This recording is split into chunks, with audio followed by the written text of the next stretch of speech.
Hey there. Ritual here to give a big shout out to you for making it through the hectic holiday season. The magic of those family moments, that was you.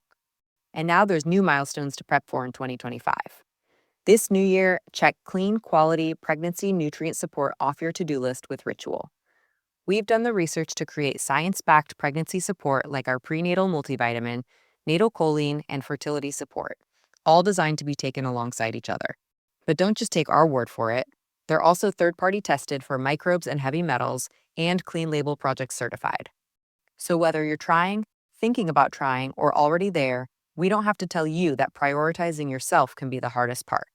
That's why we're helping you get started today with 30% off a 3-month supply for a limited time at ritual.com/podcast. These statements have not been evaluated by the Food and Drug Administration. This product is not intended to diagnose, treat, cure, or prevent any disease.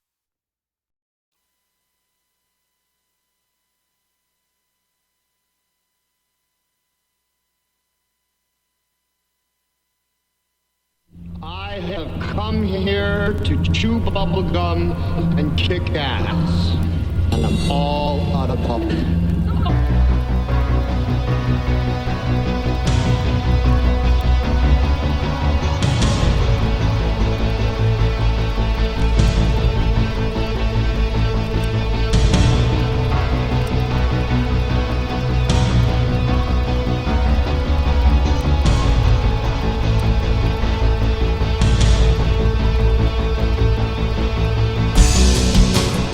Ladies and gentlemen, boys and girls, children of all ages.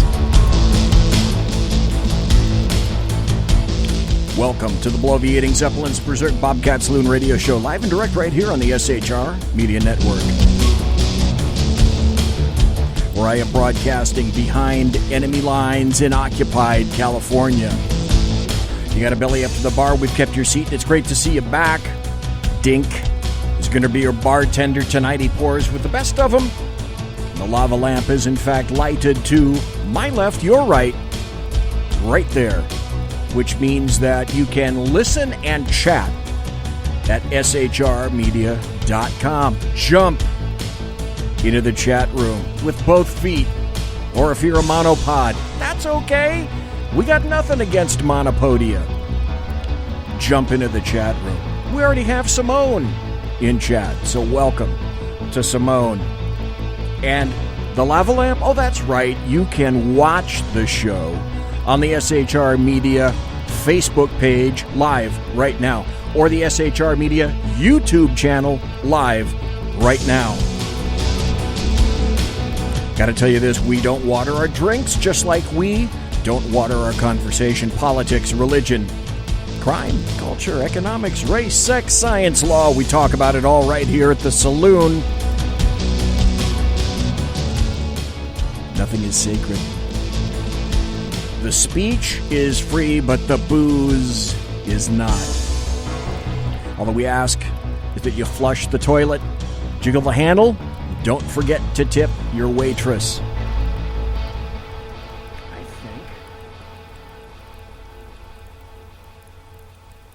There we go. Much better.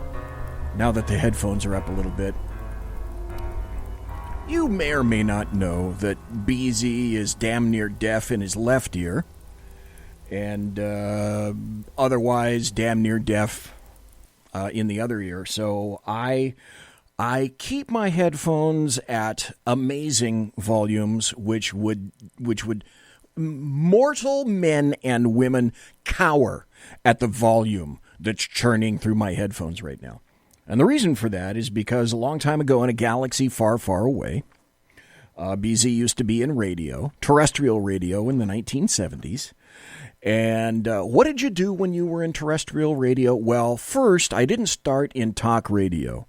I started in music radio. So when you got your JBL L100s, studio monitors up there near the ceiling of the radio station, which plays music in the 70s, which is loud rock music, and you're wearing headphones when you're a young kid, because what goes better in radio than loud rock music? I know, going to live concerts and listening to the bands themselves and standing right in front of the very stacks of amplifiers and speakers and enjoying the hell out of great, great bands.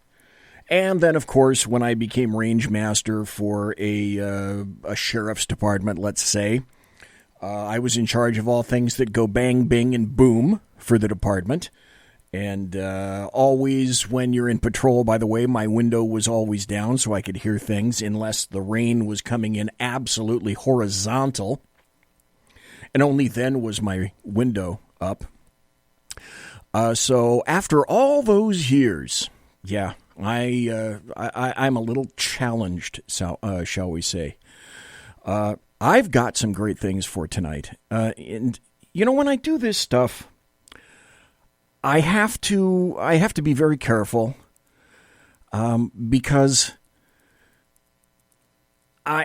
when compiling a show, I have it in my mind how things are going to go, in what order, so to speak. And I set everything up at home, and then I drive the half hour to the studio or so.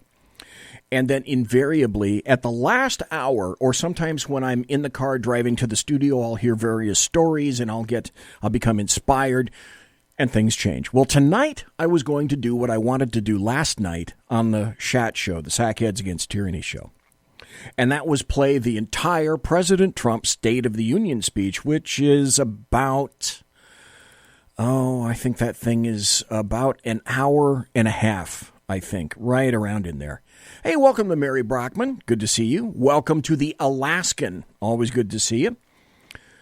And so I thought, okay, this is what I'll do. And coming here and about a half hour before the show, I realized, no, things are, I'm going to have to change things up because some other things are happening. And then I became aware of a couple of very serious news stories.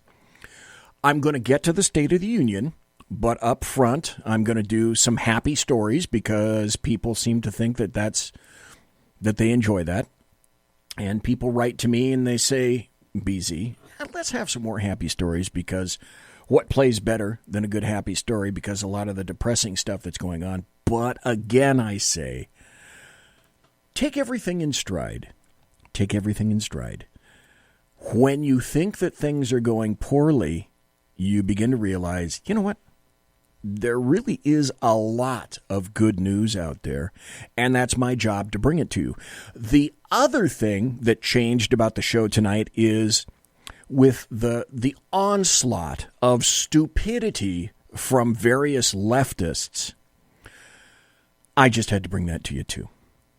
Now, I had Ron Edwards on last week from the Ron Edwards Notebook, and this is going to start off happy stories. I'll tell you what. Someone says, yeah, I can stand to hear some good news, and Mary Brockman says, yeah, I love happy stories.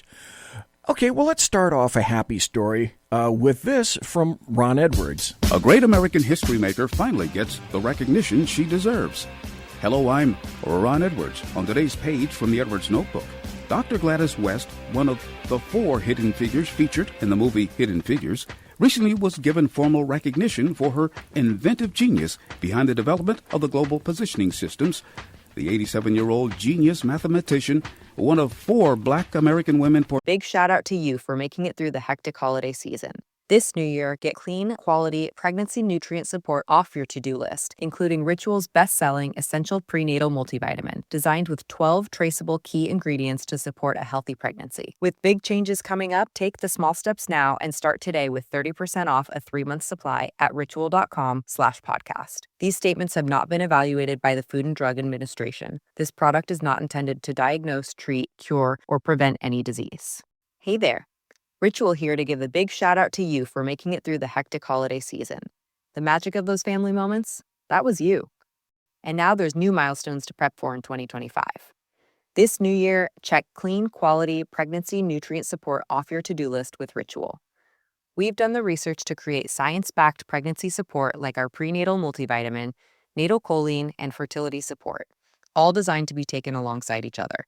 But don't just take our word for it. They're also third-party tested for microbes and heavy metals and Clean Label Project certified. So whether you're trying, thinking about trying, or already there, we don't have to tell you that prioritizing yourself can be the hardest part. That's why we're helping you get started today with 30% off a 3-month supply for a limited time at ritual.com/podcast. These statements have not been evaluated by the Food and Drug Administration. This product is not intended to diagnose, treat, cure, or prevent any disease. Trade in the Hidden Figures movie joined an elite group of professionals recently recognized by the Air Force Space Command. She was also publicly honored for her tremendous work as a member of a team of all-black professionals who did computing for the United States military before electronic systems were available. West and her black American colleagues excelled to the heights of intellectual achievement. They did not allow Jim Crow Democrat bigots to deter them from reaching their God-given potential of greatness. Congratulations, Dr. Gladys West, and all the one-time Hidden Figures who chose the high road of greatness over the low trail of bitterness often exhibited by many individuals today who only have themselves to blame for their self-induced lack of achievement. I'm Ron Edwards. Join me Fridays at 4 p.m. Eastern, 1 p.m. Pacific on SHR Media, AmericaMatters.us, and 12 a.m. Sundays on Talk America Radio Network. Ron Edwards, the new voice of America. Sponsored by the Tri-County Liberty Coalition. And nothing plays well like liberty, right? Of course. Again, I'm getting kudos in chat about happy stories. So, you know what? I think let's make it official. It's time for happy stories and good times. We're going to hear about this a little bit in the State of the Union speech, but I want to emphasize it because so many people seem unwilling to do so. This is actually from NPR. And it says, U.S. unemployment rate drops to 3.7%, the lowest in nearly 50 years. That evil damn Donald Trump. And what did I never used the two words together. What did Barack Hussein Obama said? Those jobs have left and they ain't coming back. Except when the jobs start to come back and then people get employed and the unemployment rate starts to go down. And then we have the lowest rate of unemployment for blacks and Hispanics in about 20 years. Gosh, that didn't happen under Barack Hussein Obama. That's happening under President Donald John Trump, the guy with the dead orange cat on his head. The story says the U.S. jobless rate dropped to 3.7% in September, the lowest since 1969. Though the economy added a lower than expected 134,000 jobs, the Bureau of Labor Statistics said the jobless rate fell from August's 3.9%. I'd consider that a happy story. Here's another one. This is more recent. U.S. economy. This is from Axios. U.S. economy smashes expectations, creating, this is, like I say, a newer story, creating 304,000 jobs in January, just last month. The economy added 304,000 jobs in January, significantly more than the 170,000 economists were expecting, while the unemployment rate ticked slightly higher to 4% from 3.9%, reflecting the impact of the government shutdown, the Labor Department said on Friday. I don't know. To me, those sound like happy stories. To me, I could be wrong. Speaking of a happy story, I may have played this before. I don't think so. But I came across this. Somebody sent this to me. And even if I did play it here before, when I played it earlier today, and this got inserted into the program. Oh, and Happy Fox. Welcome to Happy Fox. Happy Fox, that's either an alias or we've never seen you before in chat. If we've never seen you before in chat, Happy Fox, welcome. You're welcome here all the time. Good to see you. This is a darn near the official commercial for the new Demorat Party, considering the things that I'm going to tell you in just a few minutes. One thing about comedy is only funny when there's an element of truth to it, right? Hi, I'm a spokesperson for the Democratic Party, and I'm here to tell you why you need to vote blue this November. Democrats are the party of love and tolerance. We promote inclusion and acceptance, peace, and goodwill. Republicans don't care about any of these things. They just want to talk about record unemployment, the economy, and keeping communities safe. Fascists. Democrats have positive, practical priorities, like abolishing the Electoral College, eliminating due process, and banning hate speech. These are the values of the American people. Right. Well, at least Americans that live in San Francisco and New York. Correct? Oh, come on, don't lock up on me. You're locking up on me. Go. Okay, I hate dead air, and everybody else hates dead air. That's so sad. Maybe I'll come back to that. Then there was another incident that occurred, and let me throw this out there and ask your opinion on this. Do you remember when this guy, I think he was on the TV series Empire. I don't watch it. I don't really know what it is. I don't know who he is. I don't much care. He's a gay guy that plays on, a gay black guy, because I need to acknowledge all those things, who plays on that show. And he said that he was in some neighborhood, and I think it was Chicago, if I'm not mistaken. And some people in red MAGA hats came up to him, put a noose around his neck, beat him up, and said, "Ha, ha, ha, you're in MAGA country." I can't say that particularly passed the smell test. And then, of course, when that first came out, people were saying, do you see now what kind of people back Donald John Trump, the guy with the dead orange cat on his head? But some of these things, they're not playing out well. Here's an article from Gateway Pundit. It says the guy's name is Jussie Smollett. Jussie Smollett refuses to turn over his cell phone, to investigators, and was filmed in the lobby after the attack that he alleged appearing normal. The Jussie Smollett story continues to be questionable as it seems to disintegrate before our eyes. And once again, the American media took the bait and ran with the unsubstantiated and rather ludicrous allegations by a vocal Trump-hating leftist. And let me make sure that you understand that he is not a fan of Donald John Trump at all. Actor Jussie Smollett arrived in Chicago a couple of Monday nights ago. He was out to get fast food at 2 a.m. He was allegedly attacked by two Trump supporters in MAGA hats who recognized him in the freezing cold, beat him, poured bleach on him, and put a noose around his neck. But his story keeps changing. Now the manager says he overheard the assault, and initially he doesn't want to turn in his cell phone. It would seem to me that if you're the victim in this, that you would want to be as cooperative as you possibly could with whatever police department has the jurisdiction, in this case, Chicago PD.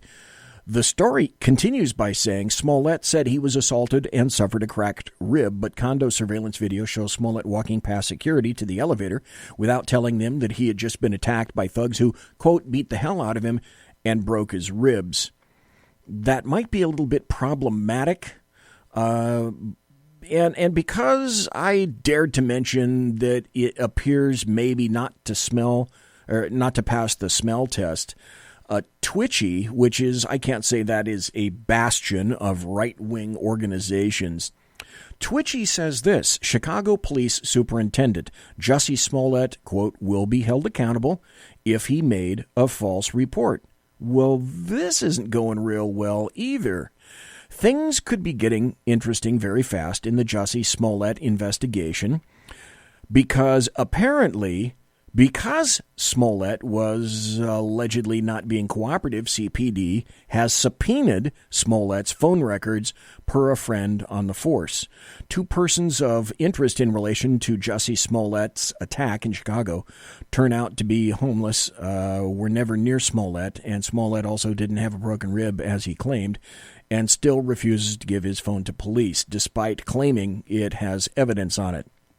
Okay, so BZ, this seems really conflicting to me. Why did you place this under happy stories?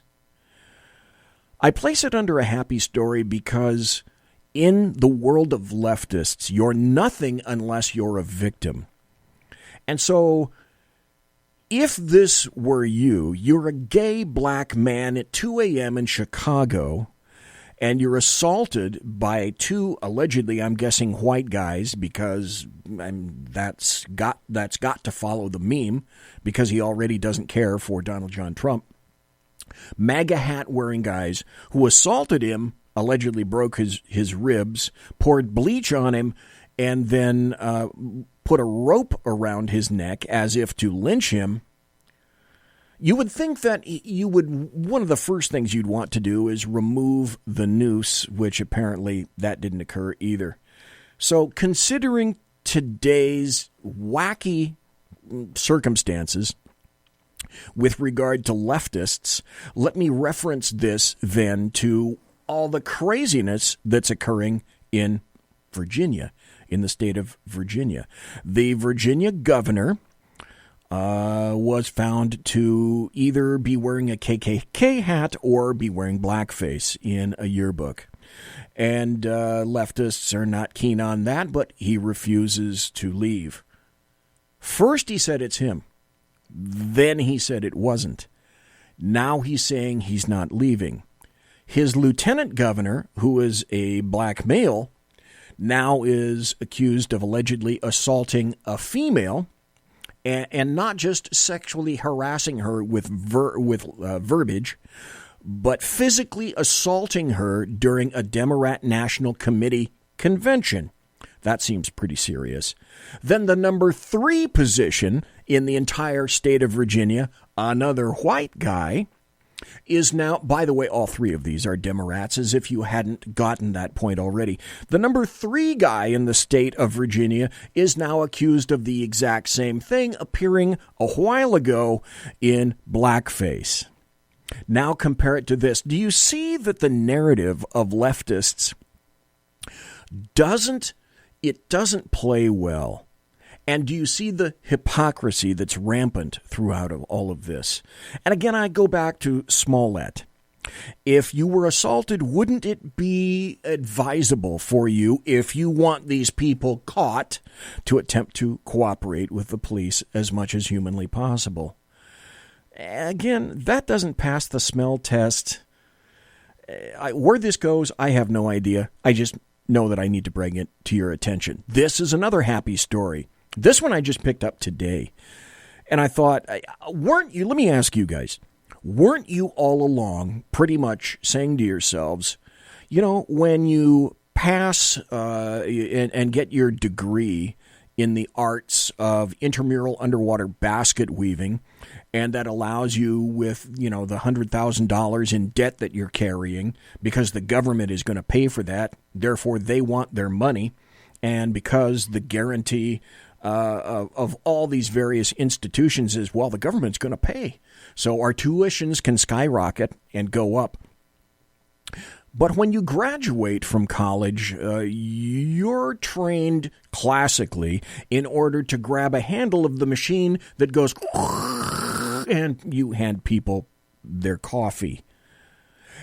Hadn't you always wondered, because you know, you've met them, I've met them too, there are so many people in the world of service that are flakes, that when you come across somebody in any service venue who is not a flake and can handle things like a good mechanic, like a good HVAC dude or dudette, like somebody that can service your car, like a good plumber, like a good electrician, like someone that can build a fence, that can help to repair your house. When you come across somebody like that in the trades, you ask yourself, why don't more kids do this?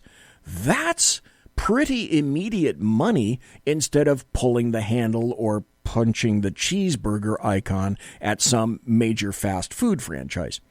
Then there's this story which came out from Vice.com, of all places. Happy Fox says, I classically trained in weaving grass apparel. Wonderful. Excellent. See? Point taken. Thank you. Vice.com. I found this rather amazing. Generation Z, which follows the millennials, Generation Z is choosing trade school over college. With the job market in flux, younger Americans are trying to avoid an education that comes with a massive amount of debt. Oh my God, am I reading this correctly? The story says, for decades, technical and vocational schools have been falling out of favor as more and more people opt for getting advanced degrees at four-year colleges. But recently, with the job market overpromising and underpaying, the trend has begun to reverse. States have started to reinvest in trade schools, and the generation inheriting volatile job prospects, a gig economy, and contract pay is following suit. I think that's a wonderful idea. Generation Z, those people who were officially born between, I think Generation Z is the mid-1990s and the early 2000s, now are more often, according to this article, turning to trade schools to avoid the skyrocketing student debt crisis and hone skills that transfer directly and immediately into jobs, from, say, electrical engineering to cosmetology. And the power of trade unions has dwindled, and societal value still favors more elite professions. Young students are finding themselves drawn to stable paychecks in fields where there's an obvious need. I think that's a happy story. That's a story whose time has come. I think that's wonderful. We need good trade people, as you well know, just trying to get things fixed in your own household. And hearing horror stories of, unfortunately, all the flakes that happen to be out there in the trades, or people to make a deal with you and end up boning you or not even showing up at all. That's a great story, and I'm really glad to hear it. Here's another one. This is a little bit of schadenfreude. I've talked about it many times here in the saloon. So you probably already know what schadenfreude is. If not, jump on your favorite search engine. Hopefully it's not Google. And check the word schadenfreude, SCHADENFREUDE. This story has bags of it. This is from Deadline Hollywood. Now, you might be saying at this point, BZ, there could be a number of reasons for this. Okay, but I still like it anyway. Super Bowl viewership falls to lowest since 2008 in a historically low-scoring game. And there's an update to that. Of course, that was the one where the Patriots, who many people around here at SHR enjoy, who isn't here right now, Sackhead Sean, who hails from the Boston area, if you get that. I think they won 10-3, and the Rams just couldn't pull it out. But I didn't even really watch the football game, maybe 5 minutes of it or so, and it was a snoozer. I decided that I did both things. I cleaned my fish tank and I balanced my checkbook because it was so exciting. And people are saying, they're trying to say, oh, it's because the Pats were there and the Patriots are going to win anyway, and who wants to see the Patriots win, blah, blah, blah, blah, blah. You know what this is, though? This is a result of the and I need to tell you something else. Oh, that just reminded me. Today's Thursday. Today is February 7th, the year of our Lord, 2019. In 2 more days, something's happening. Let me finish this story, and I'll tell you. I think that they suffered a severe ratings loss because people, essentially, in bulk, in mass, are tired of the bullshit in the NFL. The other thing is, and I watched this occur on social media and spoke to people. And people used to watch the Super Bowl to see what kind of commercials were in it. The only commercials that I saw were commercials in the Super Bowl that people paid millions of dollars for. And all they did is want to lecture my ass about how I need to be a better person. You know what?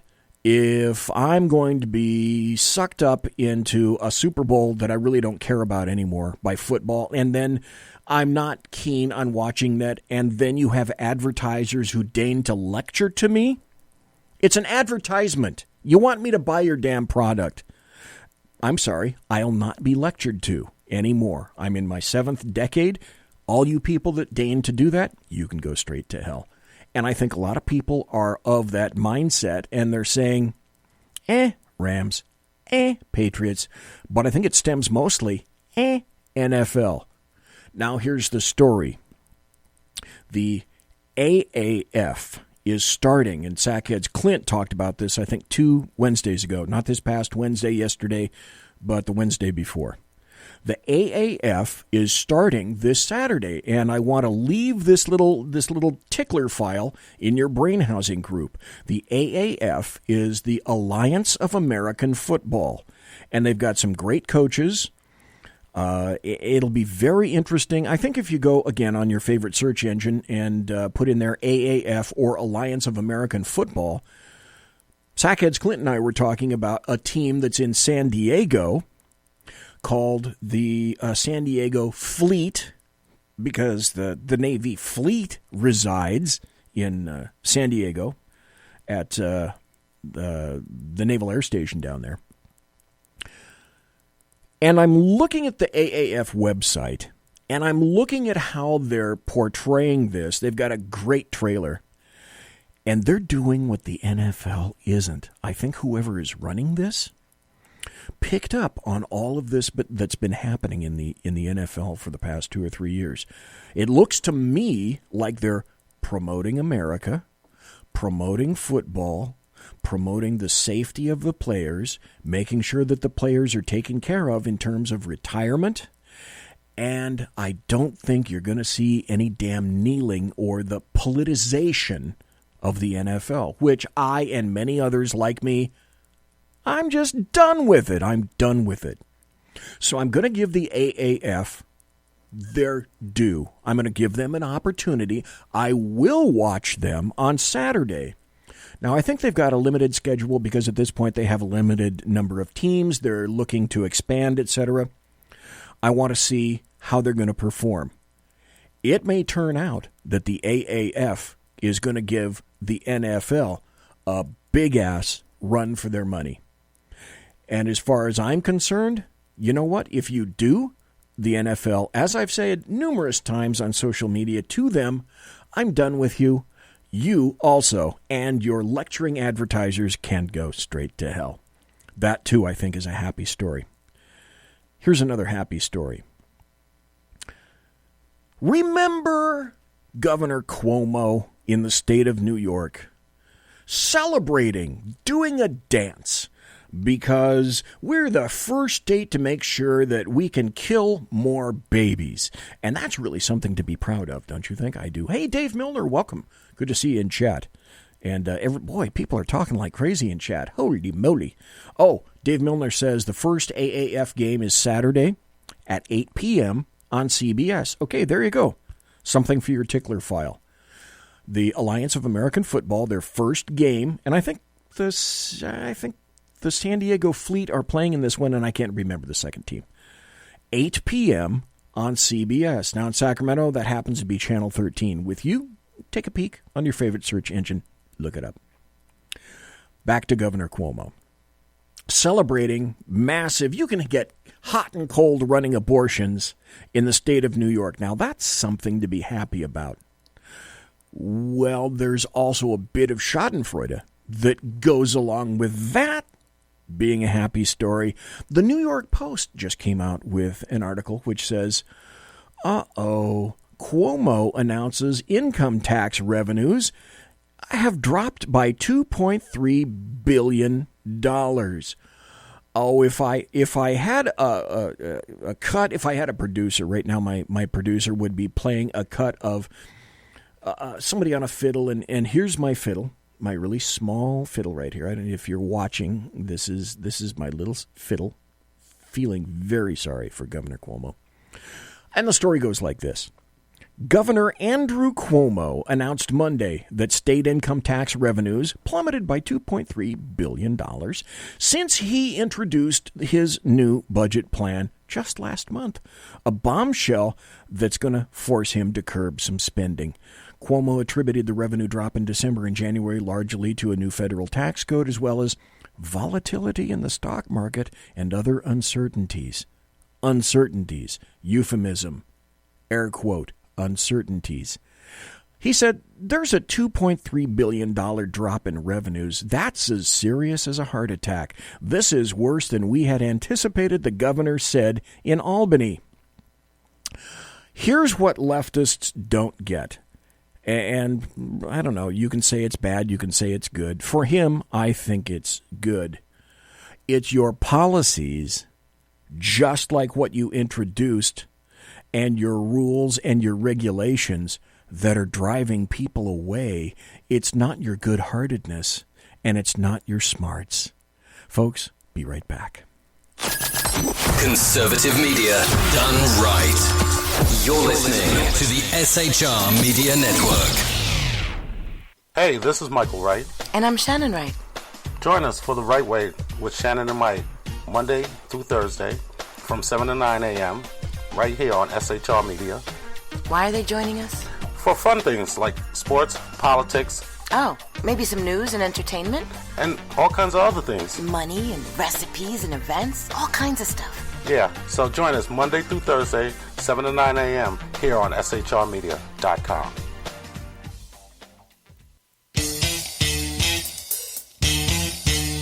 From a public locker inside a dilapidated Long Island rail station comes a show designed to piss off liberals using truth, facts, and ridicule.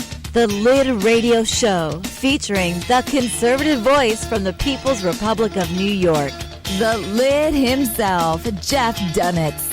Tune in every Wednesday at 2 p.m. Eastern, 11 a.m. Pacific on the SHR Media Network. Go to shrmedia.com. At Lid Radio, we fight for the truth, justice, and a good kosher T-bone. If you don't listen, Hillary Clinton might sneak into your bedroom in her housecoat late at night and blame you for her election loss. It's the Lid Radio Show with Jeff Dunitz.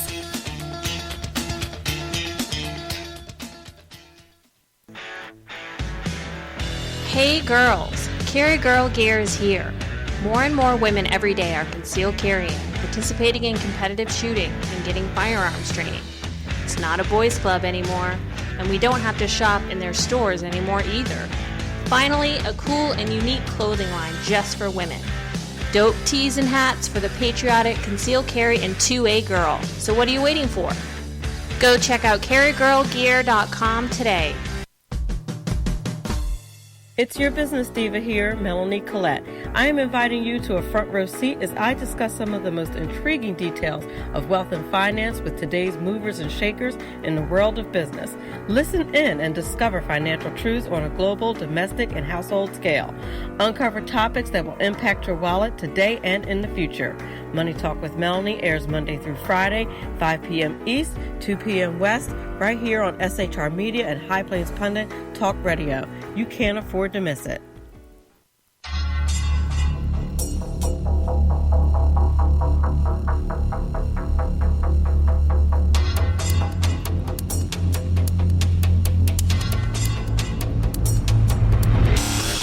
The new show on the SHR Media Network, Sackheads Against Tyranny. On shrmedia.com. Go there quick like a bunny, 11 p.m. Eastern, 8 p.m. Pacific, every Wednesday. Live and direct on the SHR Media Network. shrmedia.com. Be there.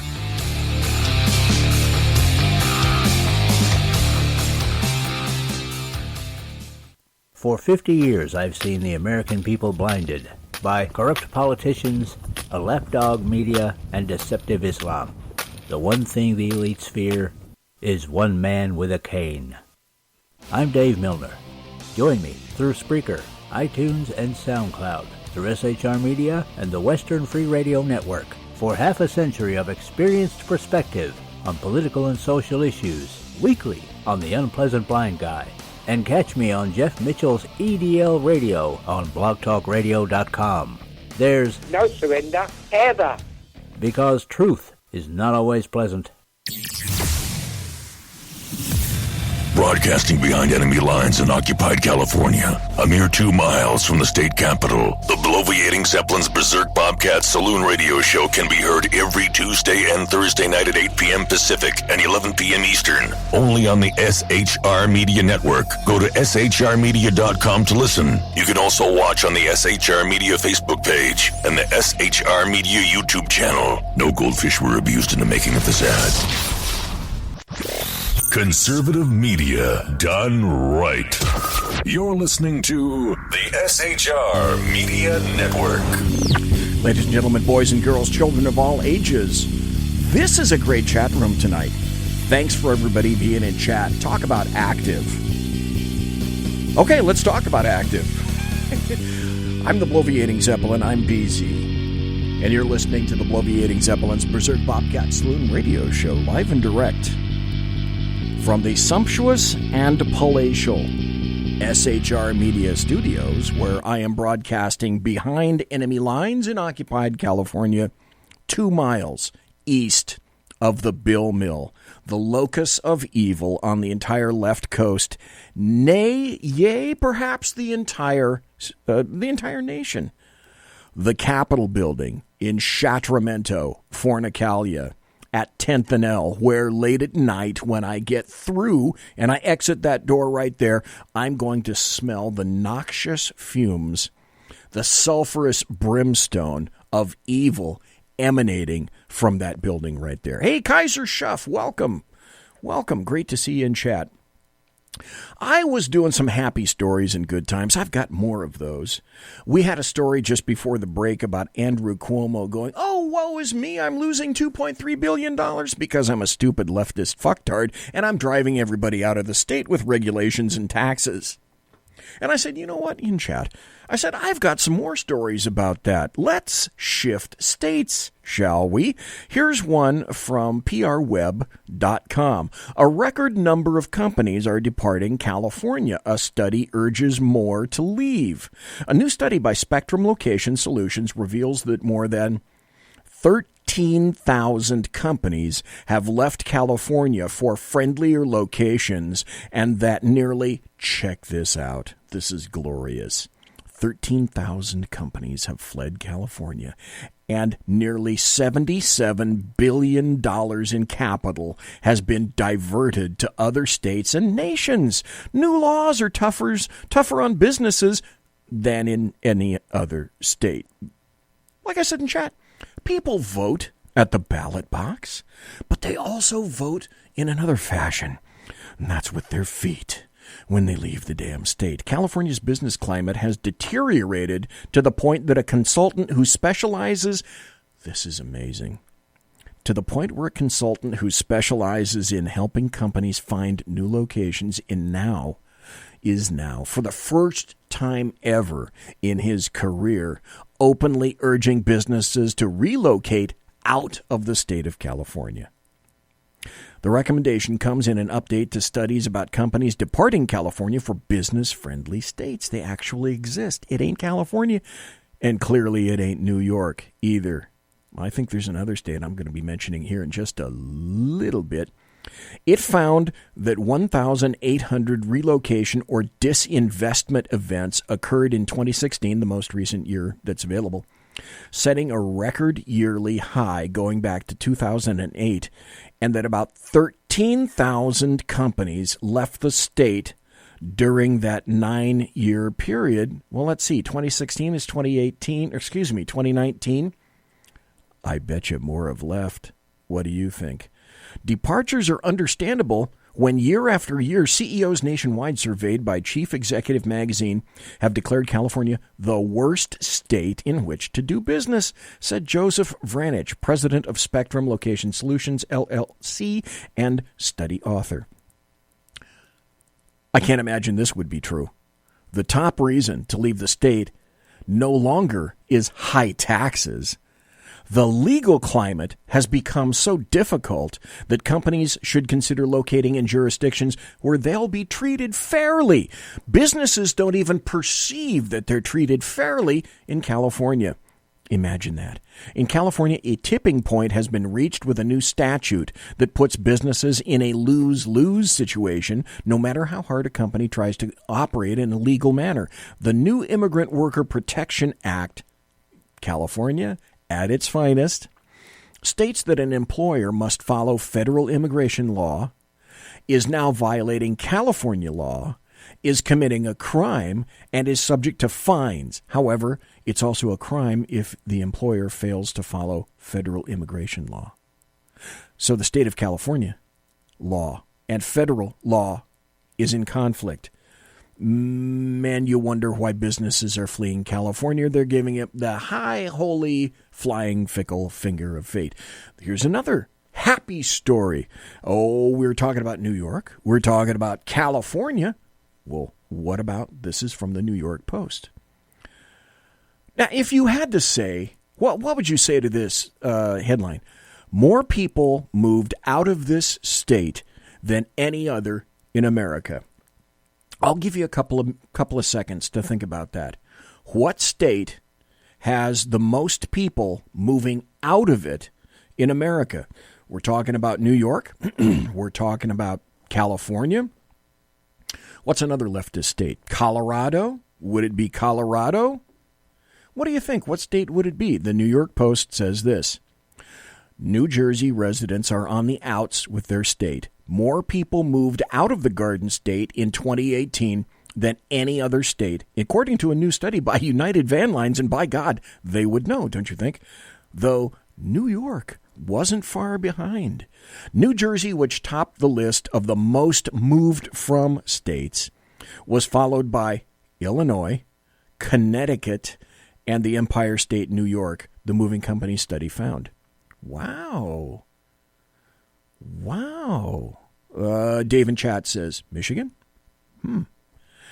This is very interesting. The Northeast region continues to see more residents leaving than moving in, with 57% of all moves within the U.S., the Northeast U.S., being outward bound moves. The study found 66.8% of New Jersey moves were outbound.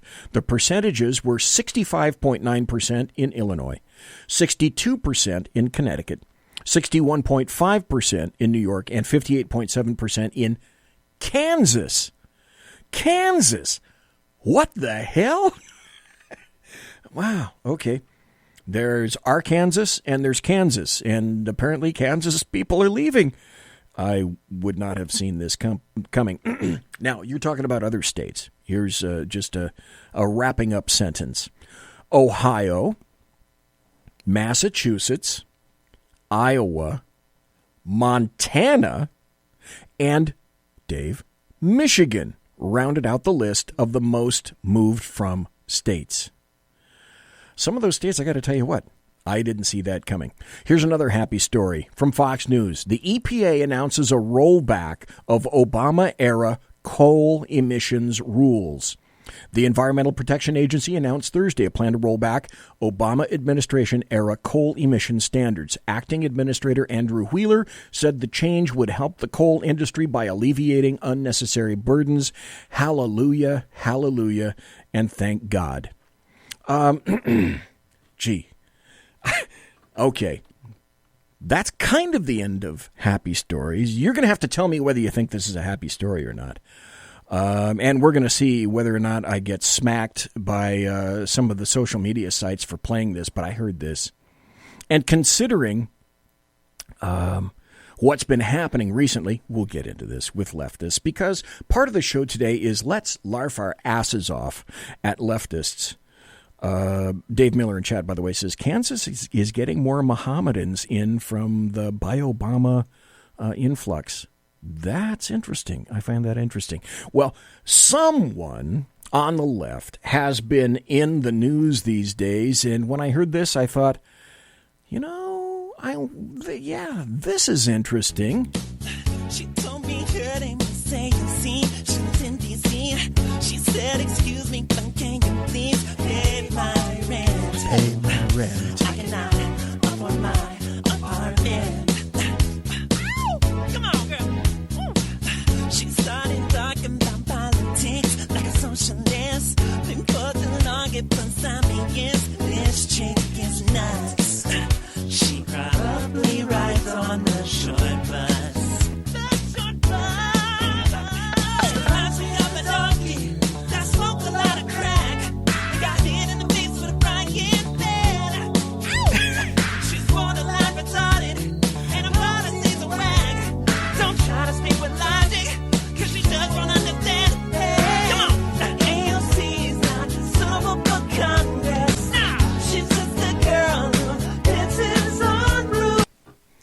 Okay, and then it ends. I'm sorry. I had to play that. Since we're laughing at leftists, I also had to play this, too. Let me see if I can stop this and tune this in. This, of all things, this, I believe, is from Saturday Night Live. I got to tell you, I am a little shocked. Hey, Seth. Welcome back. All right, well, thank you. Oh, no. Are you excited about the holidays? Okay. All right, let me set this up. This is Seth Meyers. This is Late Night with Seth Meyers. And he's interviewing, well, AOC. Okay, it's not really AOC, but it is funny. Excited? I'm repulsed, Seth. All this commercialism around Christmas, it's an outrage. It's a tragedy. It's like, what are we even doing? And like, why? And like, don't. Oh, you really seem like you're in the Christmas spirit. You mean the Christmas spirit? Oh, right. You don't care about Jesus because you worship Hallmark. Oh, boy. You need to wake up and smell the music, Seth. There are homeless people out there who can't even pay their mortgages. Okay, alrighty. And the doggone blue circle of death is killing me once again, so I'm going to have to move on. This is a story from NPR, and this was just released. Now, I'm giving you this in order because so much occurred in the span of just like a day and a half. Now, this is the initial information that just came out, and NPR produced it, and here it goes. Representative Alexandria Ocasio-Cortez, and people call her AOC because that's a long damn name, and even on Twitter she goes by Rep AOC. Okay, so she acknowledges that herself. Representative Alexandria Ocasio-Cortez releases her Green New Deal online. Well, that doesn't, on the cusp of it, that doesn't sound so bad, does it? Whether it's a deadly cold snap or a hole under an Antarctic glacier or a terrifying new report, there seems to be constant reminders now of the dangers that climate change poses to humanity. Representative Alexandria Ocasio-Cortez, Demorat, New York, and Senator Ed Markey, Demorat, Massachusetts, think they have a start to a solution.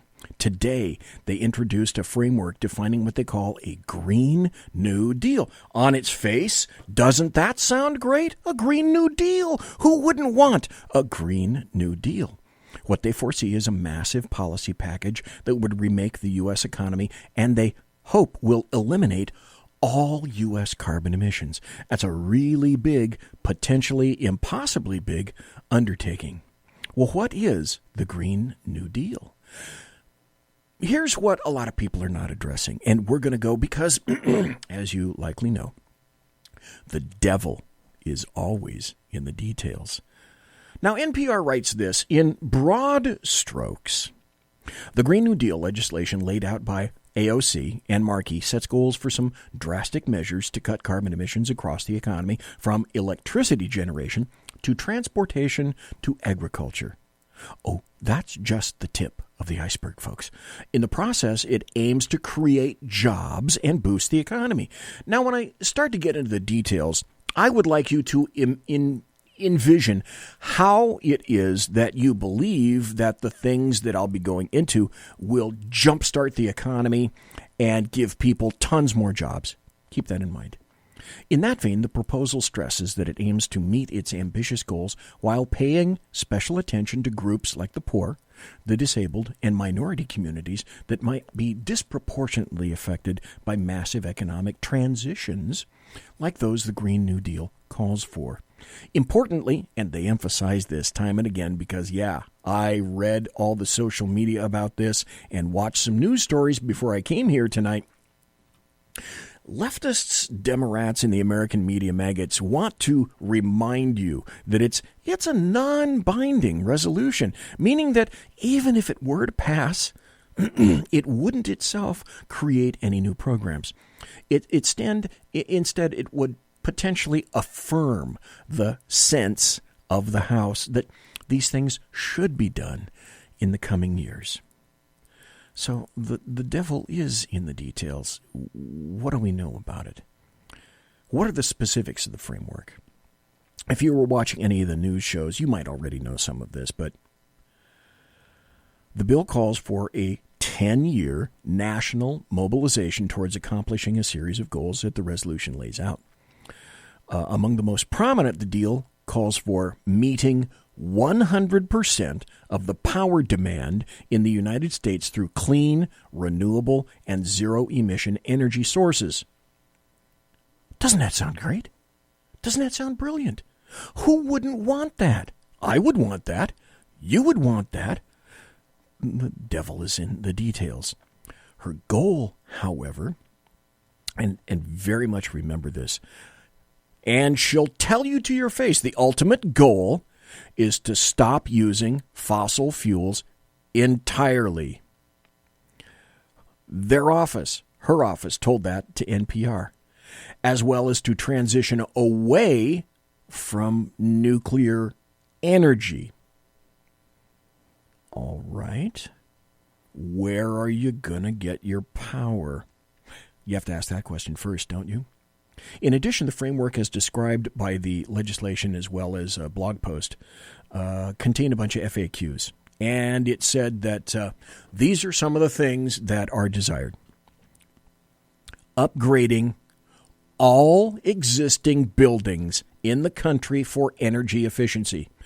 Not 2%, 5%, just new construction. Upgrading all existing buildings in the country for energy efficiency. Okay. Now let's start to throw in cash. Cash. Remember, all this takes money.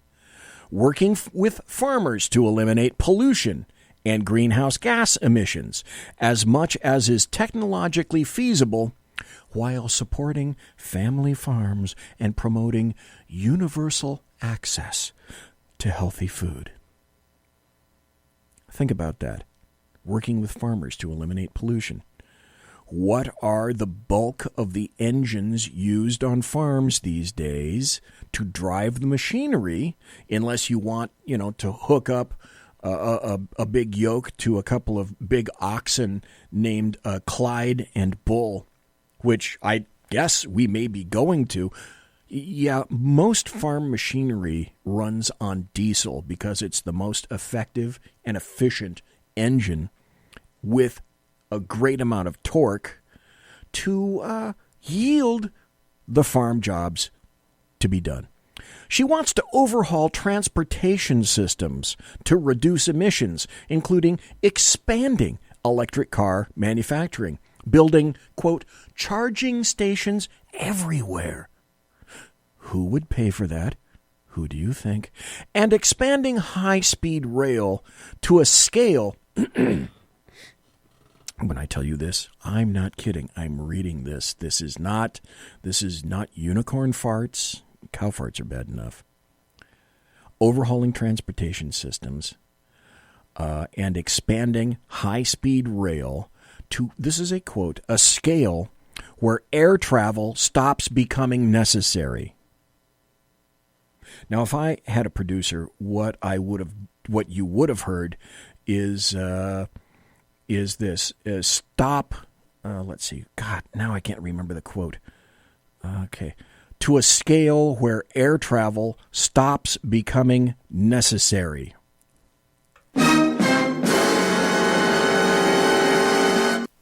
Okay.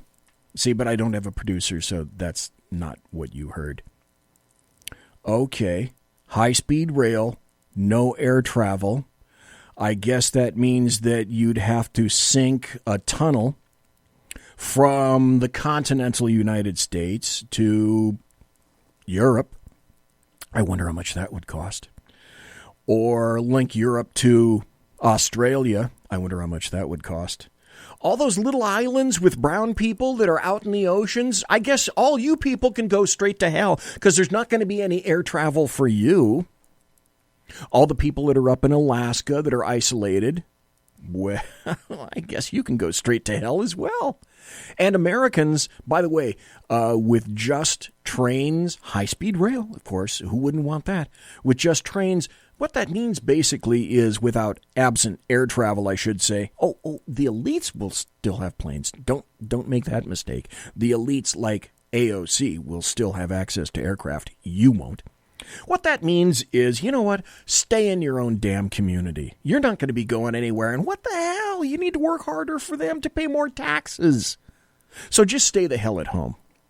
Please, no air travel. This is also great. You're going to love the hell out of this. Okay, I got 2 more minutes left. I think I can make the end of this story and then transition to a new one after the break. Because it just keeps getting better. No shit, Sherlock. It just keeps getting better. Okay, no air travel, high-speed rail, a guaranteed job. Everyone gets a guaranteed job with a family-sustaining wage, adequate family and medical leave, paid vacations, and retirement security for every American. And also, she wants high-quality health care for all Americans. The other little bitty teeny weeny tidbit that's not in this story but is actually in the flyer that came out for this is, you know, that guaranteed living wage. That living wage will be provided, by the way, to people, and this is a direct quote, it'll be provided to people who are, quote, unwilling to work. Conservative media done right. You're listening to the SHR Media Network. Hey, this is Michael Wright. And I'm Shannon Wright. Join us for The Right Way with Shannon and Mike, Monday through Thursday from 7 to 9 a.m. right here on SHR Media. Why are they joining us? For fun things like sports, politics. Oh, maybe some news and entertainment? And all kinds of other things. Money and recipes and events, all kinds of stuff. Yeah, so join us Monday through Thursday, 7 to 9 a.m. here on SHRmedia.com.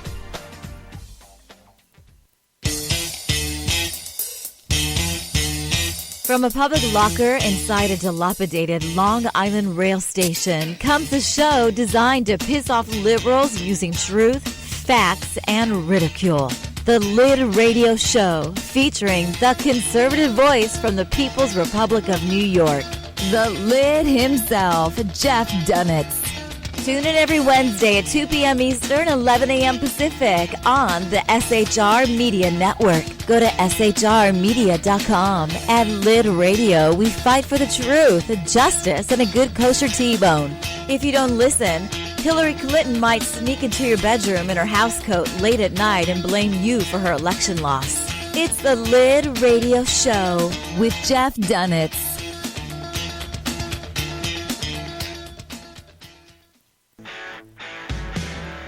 Hey girls, Carry Girl Gear is here. More and more women every day are concealed carrying, participating in competitive shooting, and getting firearms training. It's not a boys' club anymore, and we don't have to shop in their stores anymore either. Finally, a cool and unique clothing line just for women. Dope tees and hats for the patriotic, concealed carry, and 2A girl. So what are you waiting for? Go check out carrygirlgear.com today. It's your business diva here, Melanie Collette. I am inviting you to a front row seat as I discuss some of the most intriguing details of wealth and finance with today's movers and shakers in the world of business. Listen in and discover financial truths on a global, domestic, and household scale. Uncover topics that will impact your wallet today and in the future. Money Talk with Melanie airs Monday through Friday, 5 p.m. East, 2 p.m. West, right here on SHR Media and High Plains Pundit Talk Radio. You can't afford to miss it.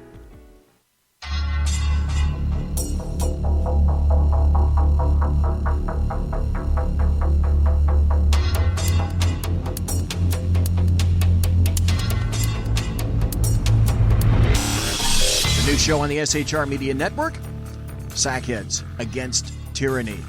On shrmedia.com. Go there quick like a bunny, 11 p.m. Eastern, 8 p.m. Pacific every Wednesday. Live and direct on the SHR Media Network. SHRmedia.com. Be there.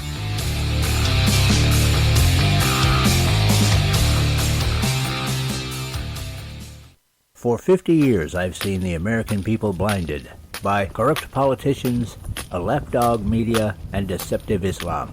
The one thing the elites fear is one man with a cane. I'm Dave Milner.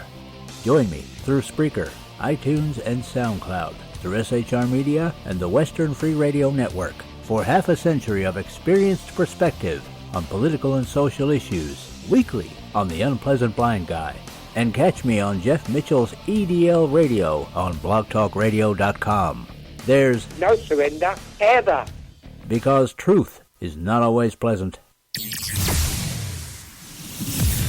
Broadcasting behind enemy lines in occupied California, a mere 2 miles from the state capital, the bloviating Zeppelin's Berserk Bobcat Saloon radio show can be heard every Tuesday and Thursday night at 8 p.m. Pacific and 11 p.m. Eastern, only on the SHR Media Network. Go to shrmedia.com to listen. You can also watch on the SHR Media Facebook page and the SHR Media YouTube channel. No goldfish were abused in the making of this ad.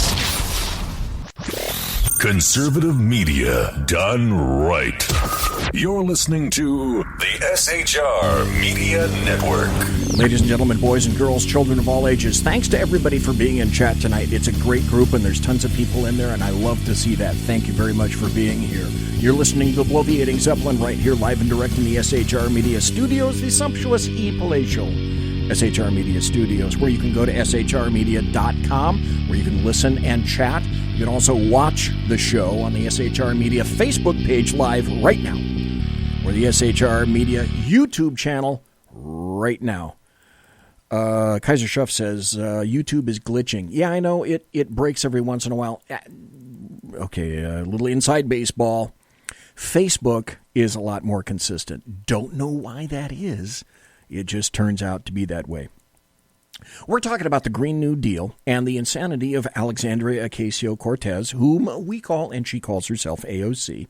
Here's another story from thefederalist.com. This came out today by Daryl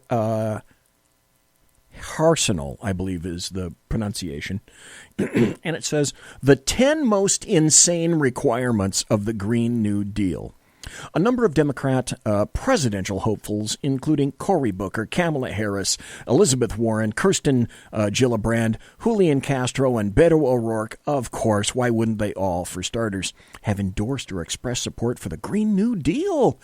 Alexandria Ocasio-Cortez and Senator Edward J. Markey dropped details about her plan. It is not hyperbole to contend that GND is likely the most ridiculous and un-American plan that's ever been presented by an elected official to voters, not merely because it would necessitate a communist strongman to institute, but because of the societal costs, which are unfathomable. The risible historic analogies Markey and Ocasio-Cortez rely on, the building of the interstate highway system or moon landing, are nothing but trifling projects compared to a plan that overhauls modernity by voluntarily destroying massive amounts of wealth and technology. That's the essence of the Green New Deal.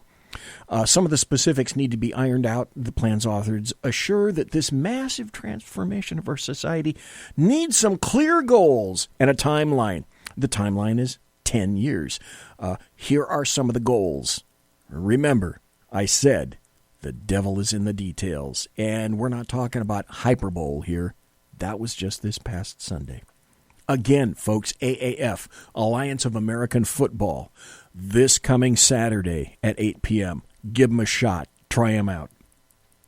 Here's some of the bullet points for the Green New Deal from AOC. Ban affordable energy. The GND calls for the elimination of all fossil fuel energy production, the lifeblood of American industry and all life, which includes not only oil, but also natural gas, one of the cheapest sources of American energy, and one of the reasons the United States has been able to lead the world in carbon emissions reduction. Eliminate nuclear energy. The GND also calls for eliminating all nuclear power, one of the only productive and somewhat affordable clean energy solutions available to us in 11 years. That would basically purge around 20% of American energy production so you can rely on intermittent wind for your energy needs. Eliminate 99% of cars. Now, to be fair, under the GND, everybody will need to retrofit their cars with Flintstones-style footholes or pedals for cycling. The authors state that the GND would likely to replace every combustion engine vehicle, trucks, airplanes, boats, 99% of cars within 10 years. Charging stations for electric vehicles will be built everywhere, though how power plants are going to provide the energy needed to charge them is a mystery. Stop. When was the last time that California built an electrical generation station? Okay, I'll wait.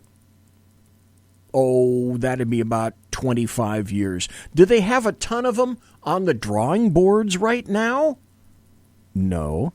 Are they going to build dams to be able to use cheap water to generate electricity so that water can be gravity fed through a penstock and then turn a generator? No, that's not going to happen in California. Interesting. Oh, they're also going to gut and rebuild every building in America. Markey and AOC want to retrofit every building in America with state-of-the-art energy efficiency. Every building in America.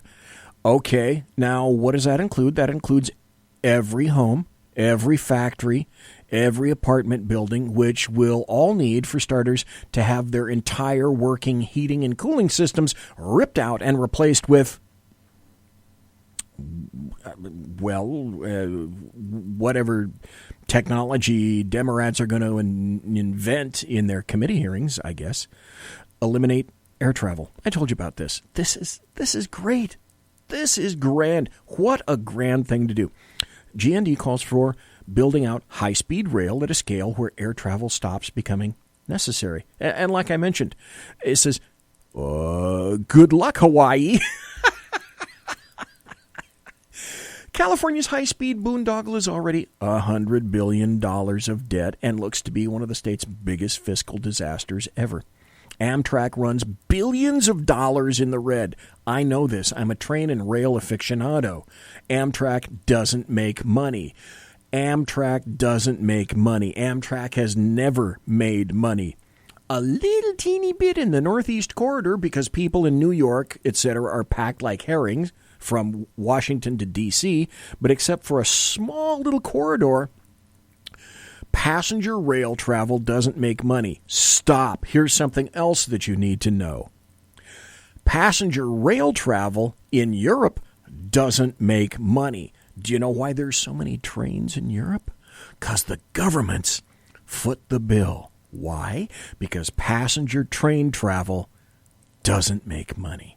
So, because of that, we need to eliminate air travel, right? Okay. Imagine growing that business model out of every state in America. Just eliminate air travel. Hawaii, well, screw you. You can go to hell. Yeah, a government-guaranteed job. The bill promises the U.S. government will provide every single American, throw in illegal immigrant, throw that in there too, because, really, they're all Americans too. Anybody on the planet, they're all Americans, right? With a job, you're going to get a job that includes a family-sustaining wage, family and medical leave vacations, and a pension. You're going to get paid. You're going to have retirement. You can imagine that those left in the private sector is going to be funding these through some kind of unspecified massive taxation. On the bright side, look at it this way. When you're foraging for food, your savings will be basically worthless. Free education. I didn't get to this part. You're going to love this. Free education for life. The G&D promises free college, free trade schools for every American. A salubrious diet. The G&D promises the government is going to provide healthy food to every American because there are no beans or lettuce in your local supermarket. And that's the truth. I mean, if you looked recently, they're just not there. You're going to be provided with a house. The G&D promises that the government is going to provide safe, affordable, adequate housing for every American citizen. The author says, hey, I call dibs on an affordable Adams Morgan townhouse. Thank you very much, AOC. Free money. Free money. This is one of the best parts. Free money. The GMD aims to provide, and he writes, I'm not making this up, economic security for all those who are, quote, like I said, this is a quote, unable or unwilling to work. Just to reiterate, if you're unwilling to work, the rest of us, you know what? We got your back. There's a bonus. There's a bonus. As if it wasn't good enough already. They throw in AOC. Throws in a bonus. We're going to ban meat. AOC admits that we can't get zero emissions in 10 years because we aren't sure that we'll be able to fully, this is a quote, because we aren't sure that we'll be able to fully get rid of farting cows and airplanes that fast. What's the only way to get rid of farting cows who produce methane? Oh, that's right. Yeah, we're going to get rid of beef. All those steaks you like. Just remember, when steaks are outlawed, only outlaws will have steak. I think that was a great story. But wait, there's more. This is a story from an author. Oh, an author, not just any author. This is Ben Shapiro, who weighs in on, I like listening to Ben Shapiro and like reading his stuff. This is an article by Ben Shapiro. AOC's Green New Deal proposal is one of the stupidest documents ever written. On Thursday, AOC released a 6-page proposal for a much ballyhooed Green New Deal. Before so much as reading it, Kamala Harris, who happens to be a 2020 presidential frontrunner, endorsed it.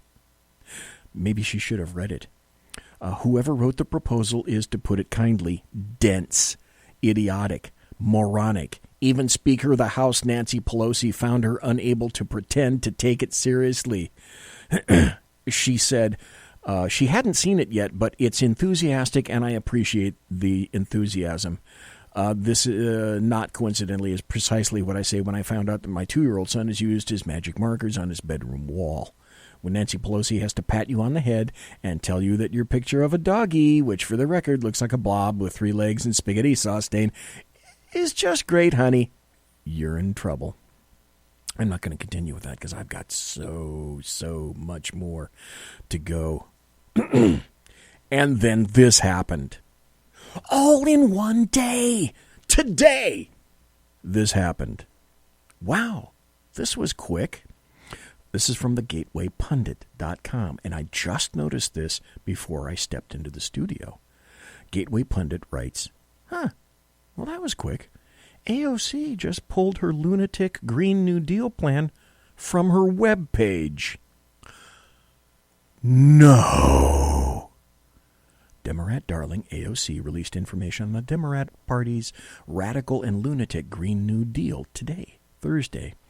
The radical Demorat Socialist plan is going to destroy the country in months, if not days. We all know what it does, and she wants to get rid of farting cows, etc.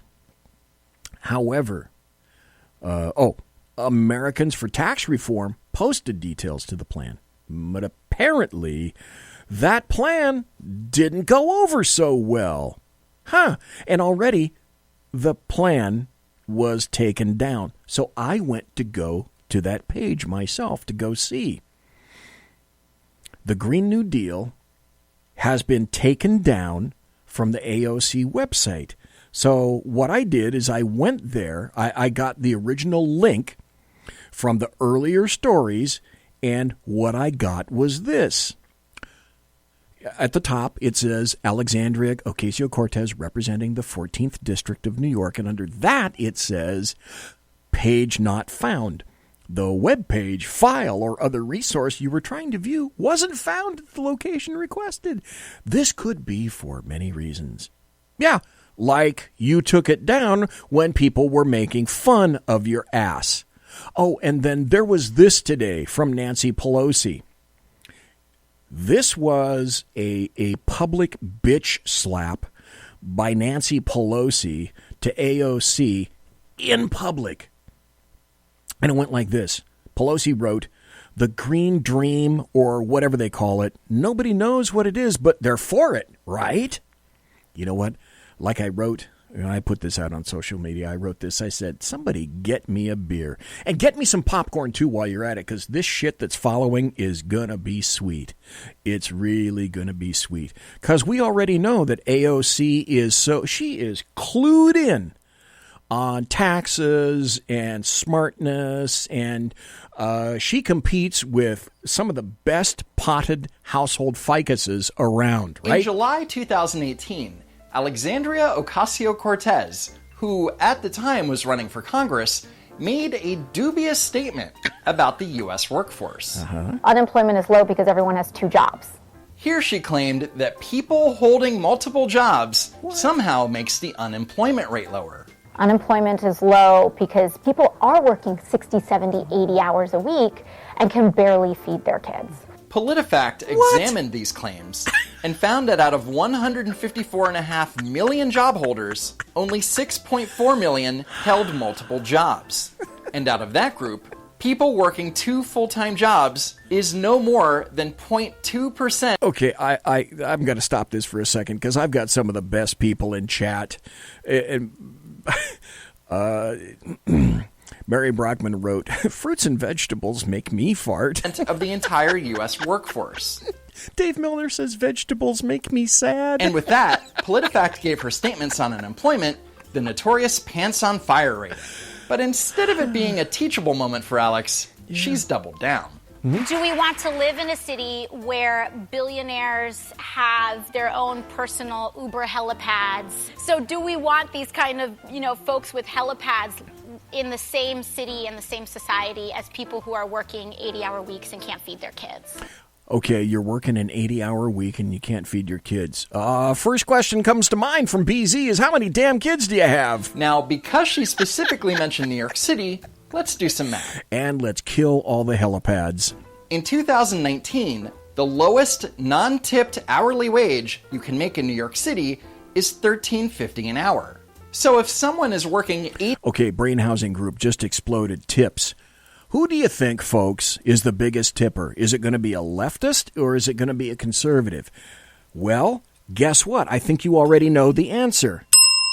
It's going to be a conservative, right? 80 hours a week. They will make, at minimum, $1,080.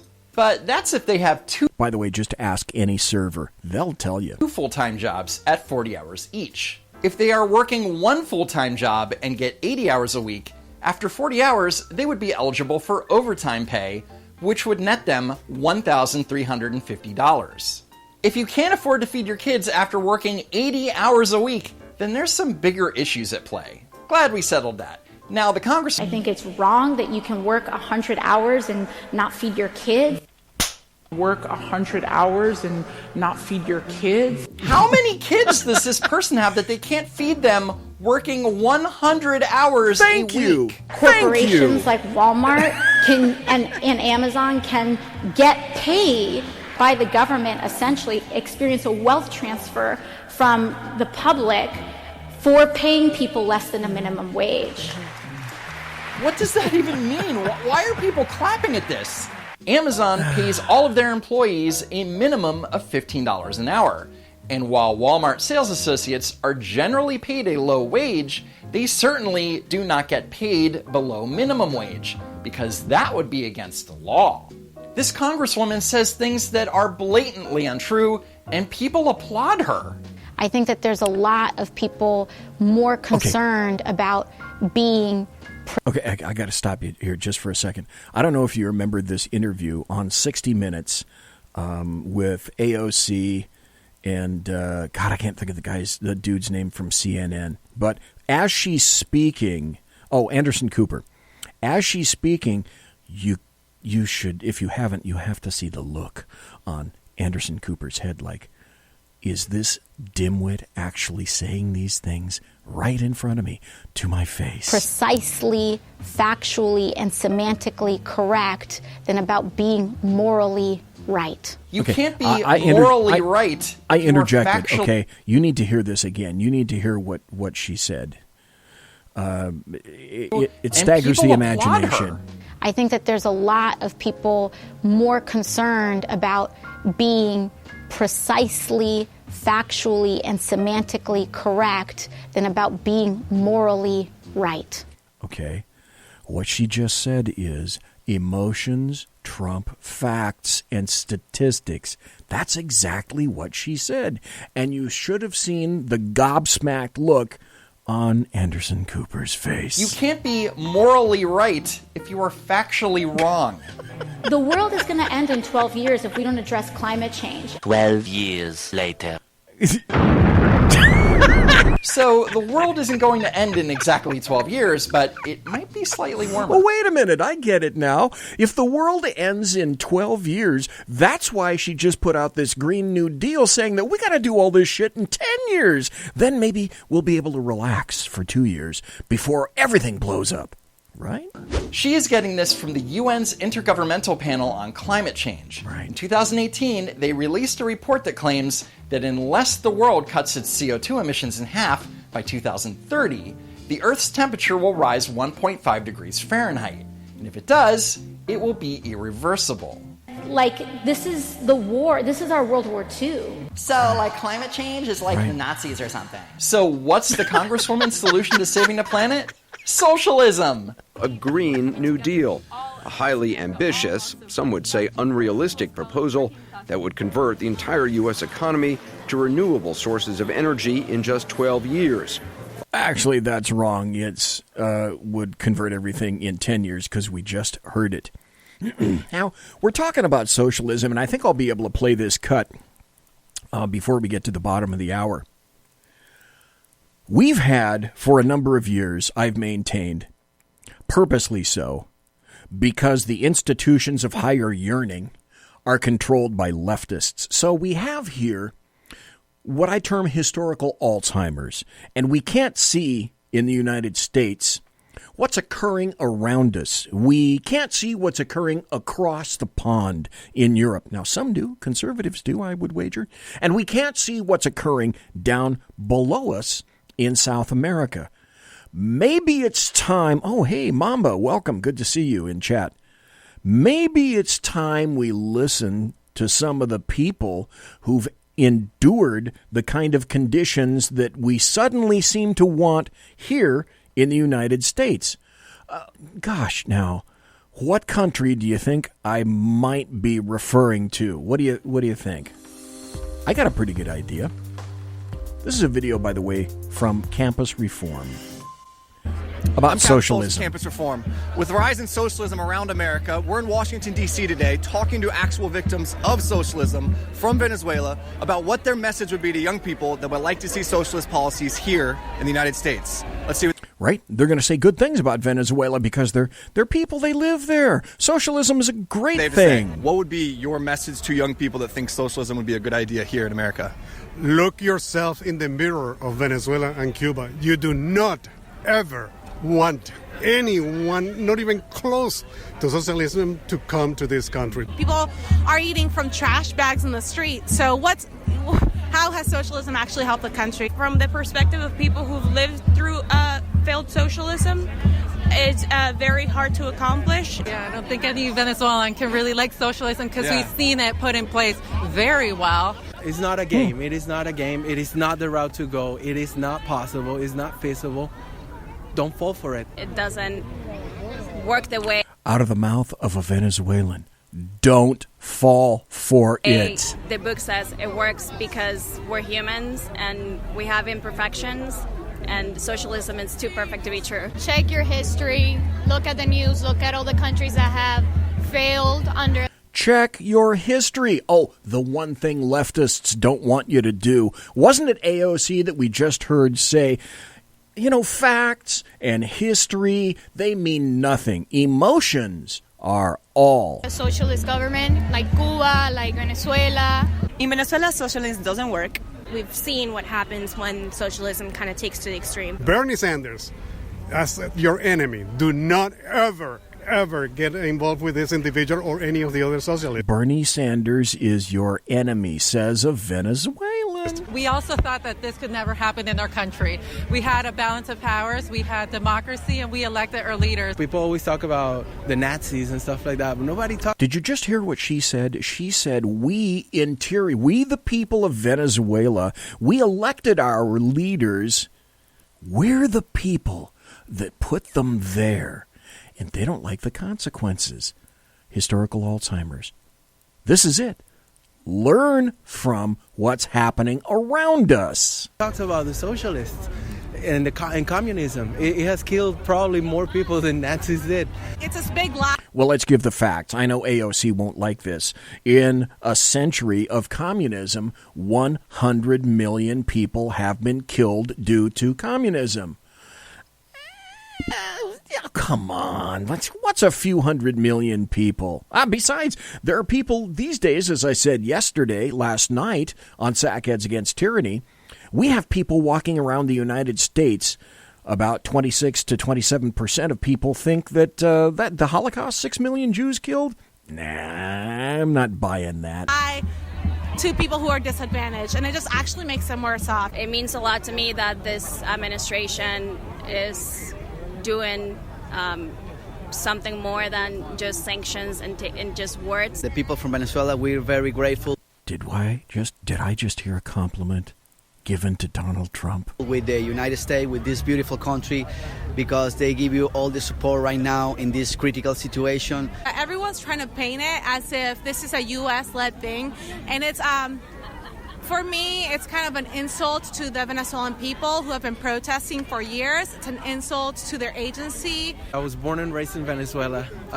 My parents are still in Venezuela.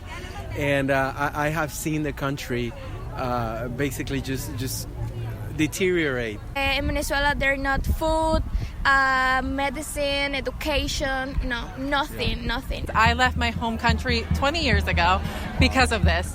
And it's a gradual process over time. Little by little, power is taken away from the people. Boiling frog in the boiling pot. Well, I was born in Venezuela, and I had to leave my country. I had to leave my family. I've been here in the States for 5 or almost 6 years. I haven't seen my family in all of this time. Being so far away, not being able to help your own family kind of hurts. And the other thing about it is that not a lot of people are speaking about it. I left my country 10 years ago, not seeing my family, not seeing my friends, leaving everything behind and start again. So I want the kids right now to be able to have a future. That's how palatable socialism is. That's why we need to convert to socialism, right? My country, people that they have hope to come back to our country and reconstruct it. This is a beautiful country. It's the best of the world. It's the most powerful. Thank you. We didn't get there just with socialism or anything close to that. I'm Kevin Phillips with Campus Reform. Thanks so much for watching. If you want to donate to help us make more videos just like that, you can click right here. And if you want to be the first person to see all of our new content, click campusreform.org. Good folks, good deal. Tell you what, it's the bottom of the hour. We're going to take a break. The way it's moving right now, I don't think I'm going to get to the State of the Union speech.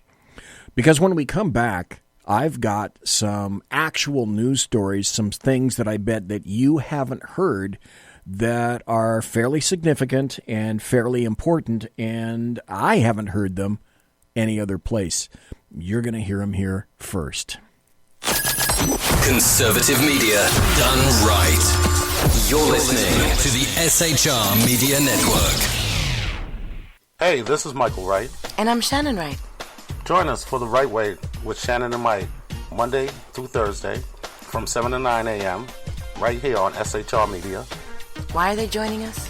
For fun things like sports, politics. Oh, maybe some news and entertainment? And all kinds of other things. Money and recipes and events, all kinds of stuff. Yeah, so join us Monday through Thursday, 7 to 9 a.m. here on SHRmedia.com.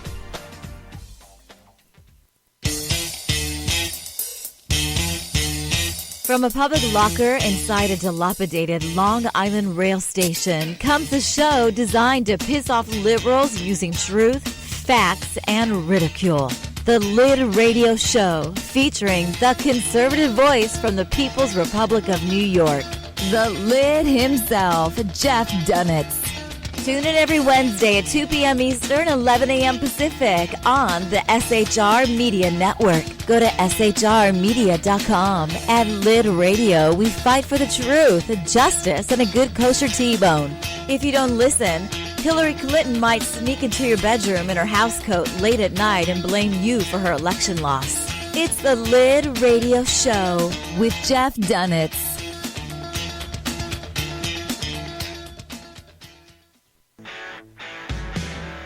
Hey girls, Carry Girl Gear is here. More and more women every day are concealed carrying, participating in competitive shooting, and getting firearms training. It's not a boys' club anymore, and we don't have to shop in their stores anymore either. Finally, a cool and unique clothing line just for women. Dope tees and hats for the patriotic concealed carry and 2A girl. So what are you waiting for? Go check out carrygirlgear.com today. It's your business diva here, Melanie Collette. I am inviting you to a front row seat as I discuss some of the most intriguing details of wealth and finance with today's movers and shakers in the world of business. Listen in and discover financial truths on a global, domestic, and household scale. Uncover topics that will impact your wallet today and in the future. Money Talk with Melanie airs Monday through Friday, 5 p.m. East, 2 p.m. West, right here on SHR Media and High Plains Pundit Talk Radio. You can't afford to miss it.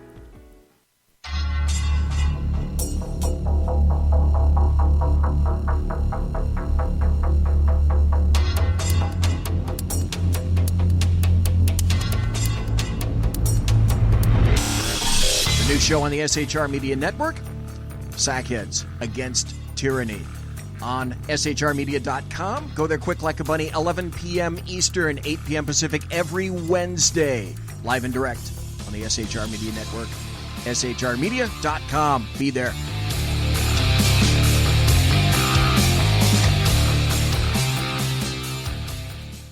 For 50 years, I've seen the American people blinded by corrupt politicians, a lapdog media, and deceptive Islam.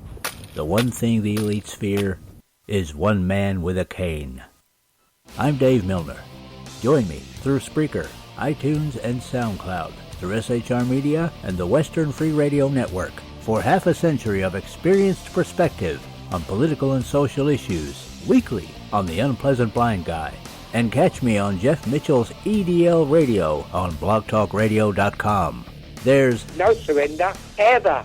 Because truth is not always pleasant.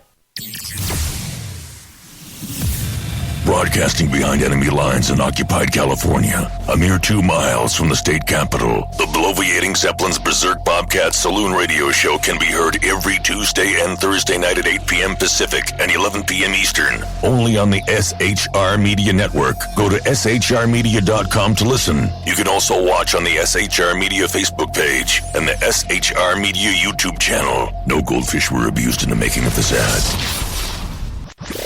Conservative media done right. You're listening to the SHR Media Network. And I am the bloviating Zeppelin. This is the final 25 minutes. Well, for God's sakes, clearly I promoted that I'm going to get to the State of the Union speech. At this point, I'm not going to get to the State of the Union speech. I might have to do it next week, because I have some stories that I think you're really going to want to hear. And from this point on out, you'll understand. Happy stories are done. This is some very serious. First, something crazy, and then we're going to get into some very serious stories that I bet you haven't heard about just yet. I found this today. It was sent to me by Clint. Sackheads Clint, of all people. And when I first read it, I thought, okay, this came from The Onion, right? This is not true. Until I opened up the link that he gave me and saw that it came from Fox News, and then I read it, and then, okay. It's one of those stories where you slap your head and you say, really? Are you kidding me? This is where we're going on the planet? Apparently so. Here's the headline, which kind of gives it away, but there's more in the details. Indian man to sue his parents for giving birth to him without his consent wants to be paid for his life, and I read that appropriately. A 27-year-old Indian man is going viral after he announced an intent to sue his parents, claiming he didn't give his explicit consent to bring him into the world. Raphael Samuel, donning a fake beard and sunglasses, said in a YouTube video posted earlier Tuesday that he's suing his parents because he was conceived without his consent, and therefore his parents should pay for his life. This is a pull quote. If we are born without our consent, we should be maintained for our life. We should be paid by our parents to live. I wonder how that would have happened for his parents then. I want everyone in India and the world to realize one thing, that they are born without their consent. I want them to understand that they do not owe their parents anything, he said. If we are born without our consent, we should be maintained for our life. We should be paid by our parents to live. To children, I would like to say, do not do anything for your parents if you do not want to. If you want to, if you truly, genuinely feel like doing it, do it, he added. Samuel has been reported as a follower of, and I have not heard this. This is a new thing for me. He's been reported as a follower of antinatalism, an increasingly popular yet bizarre ideology that believes that it's morally wrong for people to procreate, and he takes a nihilistic approach towards human life, saying that humanity only brings suffering. Now, the reason that I bring this to you is, number one, it's a hell of a ridiculous story, but is this not in keeping with the ridiculous things that we never thought that we'd see in the past week and a half on part of leftists who are now actively advocating for, well, it's 24 weeks abortion, that's not enough. You should be able to abort, I don't know, according to Cuomo in New York, maybe when you see the head, when there's crowning. And then that ridiculous Virginia governor was saying that, hey, as far as I'm concerned, you should be able to have the child and just let them die and not do anything for them except, well, make sure that they're comfortable. So don't you think that this is more in keeping with that? It's getting dangerous, silly, stupid, fattening, and frightening out there. And I bring this information to you because you need to be informed about all of the things that are happening around us. I like happy stories. You bet I do. But you also need to know about the ridiculousness, and this gives you clues and insight as to the potential future sources of entire movements. And here's a movement coming. It's no secret that when I worked for the sheriff's department, one of the areas that I worked when I was a detective was child abuse. And when you first get onto that child abuse unit, you get all the calls and all the cases that the rest of the people in child abuse who have some seniority don't want. And that's all the dead, burnt, raped babies, the twisted babies, the burned babies, the scorched babies. That's what you get when you first come into child abuse. And then you get to eventually, when you pass that you get to sit down and go mano a mano with pedophiles. And I'll be frank, pedophiles are nothing but vile mindfuckers. They exist solely to get into the brain of a child and warp them to their proclivities. Pederasts are age rangists, and that means that they only like children within certain ranges. Roll with me on this. I'm going somewhere, because when you hear this story, this is a new thing And I'm trying to identify it for you so that you see it, you know it, you smell it, and it's going to be big. There's going to be a big push behind this. When I say that pedophiles are age rangists, the facts are some pedophiles only like infants. I'm not kidding. Infants are abused. Some pedos, they like the age 5 to 7. Before 5, after 7, they're not interested. Some pedos, and I'm just throwing numbers out there because they all have their age ranges. Some pedos like, say, 7 to 10. Before 7, not interested. After 10, not interested. Because it all goes to the fantasy that's in the brains of these, I use the word loosely, people. Here's a trend. I identified it. I found this story, and I'm giving it to you now because, mark my words, this will be the way and the fashion that pedos they always have and always will continue to attempt to be normed. They want to be normed into society. And that's this story that I discovered. Pedophiles believe that they should be part of the LGBT community. Pedophiles are going through, because they've seen it work for leftists, they're moving into this territory. They've found out, they've discovered branding.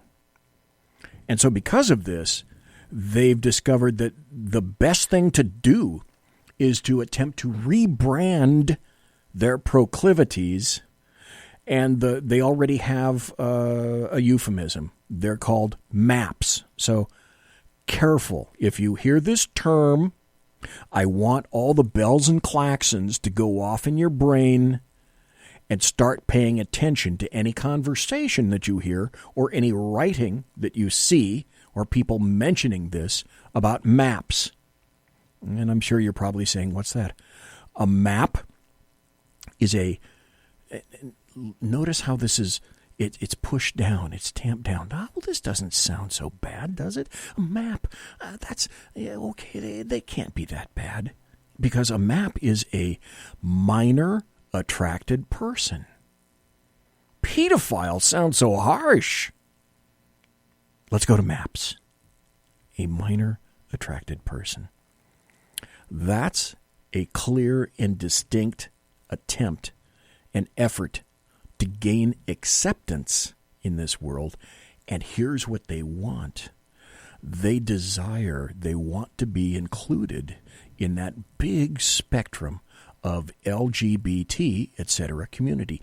They want to fit in there because that's a community that is already accepted. Because, as I've said before, it's a tri-pronged movement that already occurred in that community, if you will. We went from tolerance, and then we transitioned over to acceptance, and then we transitioned, and we're in this phase now of advocacy. And what I mean by that is you can no longer tolerate if you will be excoriated by leftists. You can no longer tolerate something like this. You can no longer accept something like this. You must now be a wholesale advocate for something like this. So they want to get this inculcated into the LGBT area, where people in the leftist area, in the leftist venue, are already to the advocacy portion of that scale. That's where pedophiles want to be. And in a distinct and relatively clever, I have to admit, attempt to be normed, because they want to be accepted and they don't want laws against them, they're now MAPs, which is a minor attracted person. And already I peeked around. I'm not going to give them, because I don't want people to go there. They don't need to go there. There are several LGBT news sites in indicating that they want to gain acceptance, and they're focusing on that group. Now, there's something called the Urban Dictionary. And if you go to the Urban Dictionary, if you look carefully, here's what's placed under the category of MAP, which is a minor attracted person. Like I say, be on the lookout for this. Listen for this, and you'll have an insight into what kind of conversation that you're overhearing, because people will be talking about this, because pedos want to be mainstreamed. They want to be in the category of not just tolerated, not just accepted, but they want their predilections, their deviancy, to be mainstreamed and normed, and people must advocate for it. That's exactly what they want. In the Urban Dictionary, MAPs, minor attracted persons, include infantophiles, regarding infants, pedophiles, which involve prepubescent children, hebephiles, pubescent children, and ephebophiles, which are post-pubescent children. Some MAPs, minor attracted persons, I'm giving you a seminar in this right now. Some MAPs also refer to themselves as no MAPs. So if you hear MAP or no MAP, NOMAP, that stands for non-offending minor attracted person. At about this time, you're thinking to yourself, are you fucking kidding me? No, I am not. I am not. I fought this shit in the 90s. I was sued by a pedophile in a federal court because I went to you can go there and still find my writings. Because when I was in child abuse, I wrote for a website called Absolute Zero United, either .com or .org or something like that. It's been shut down for a while. But these were people that were writing actively and letting people know. It was, I got to tell you, it's a disgusting site. But what we did there is write and let people know about what these people, these meat sacks, are attempting to do in a civilized society. And so I was sued. I had my information as a law enforcement officer displayed all across the internet until I was able to have that taken down. And I was sued for multiple thousands of dollars because I dared to write against pedophiles.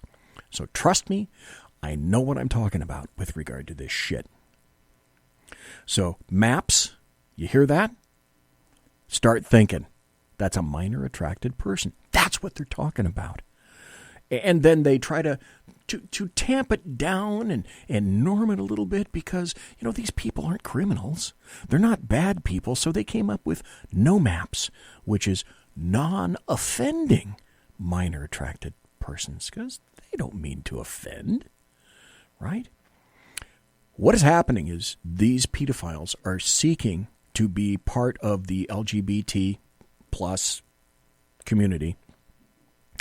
And they've gone so far as to make a pride flag for Gay Pride Month. And essentially what it is, it's a bunch of horizontal lines in various colors. And again, if you see this flag, you know what it stands for. It's a big white line in the middle, and then it ranges from yellow to light blue to blue. And then down below on the flag, it ranges from yellow to like pink to a little bit more red. So if you see that flag and it doesn't look like your standard rainbow flag, well, what that represents now is a map or a no map. And I want to tell you, they're in your towns, they're in your communities, they're in your neighborhood, and they're seeking to norm this sick shit. Do not doubt me for a moment. And that's the reason that I'm bringing this information to you. They're trying to, and they always have, and they always will, do things this way. They're trying to tug at your heartstrings by claiming that pedophiles, you know what? We're simply a misunderstood group. We're a bunch of marginalized people. Yeah, that's what we are. We're the victims here, not the children, not the infants. We're the victims here. And it's okay, because as long as they don't act on their inclinations, or in some permission, or in some instances, they consider permission given by a child as carte blanche, because you know how informed a child is in terms of their informed consent with regard. Trust me, it's all about sex. And I think you can do the math with that. So, and they say, well, look, we get permission from a child, from a 5-year-old. That should be good enough, right? And because we got permission, we shouldn't be villainized. We shouldn't be vilified. We're marginalized. We're the victims here. Realize this. This is a thing, and it's coming. There's a site called the Prevention Project, and it claims, again, I'm telling you this so that if you come across this, realize facts. Realize things as they are. Not as you want them to be, but as they are. Maps. No maps. The new flag. Norming. Mainstreaming. It's not just wanted or desired. It's here. Be aware of it. There's a site called the Prevention Project. And so you have to read very carefully what these people say and what they write. They claim to be aimed at helping children. They post quotes. I've got a quote here. It's kind of reminiscent of testimonials from gay youth that are struggling. They're struggling, under headlines of, well, everybody needs support. Here's I'm reading directly from this site. John was suicidal. He'd been bullied by trolls on social media for most of his life for being different. The bullies were primarily people who claimed, based on their religion and their beliefs, that John was going to hell and deserved to die. They described how they would kill him on his Twitter page, and people supported their hate. Desperate for help, John sought treatment for his shame, depression, and suicidality. Although he was scared to share about himself with a stranger, he felt desperate for help, as he had no desire to harm anyone, ever. Once he shared about his attraction to children, his therapist told him, "I don't treat sex offenders." Do you see? He's a victim. He's the victim. This is the coming trend. This is what's happening. I don't know if you're on Twitter. This is going to be my last story, by the way, that I want to make you aware of. And obviously I didn't get to the SOTU. This is coming. This is a thing. This is a movement. There are blogs extant now, I don't know if you go to Tumblr, that are already showing support for MAPS, claiming that they really do need to be part of the LGBT community. They're seeking to break that barrier. Once they break that barrier, they are in, because just as the inclusive LGBT community, people demand not just tolerance, but they demand advocacy of everything LGBT plus. Once they get in there, in that, they're in. They really are in. And norming and streamlining will occur. They know that. They very well know that. They're trying already to create, swear to God, they're trying already to create safe spaces okay, for these minor attracted persons or MAPs. There's a blog called Pedophiles About Pedophilia.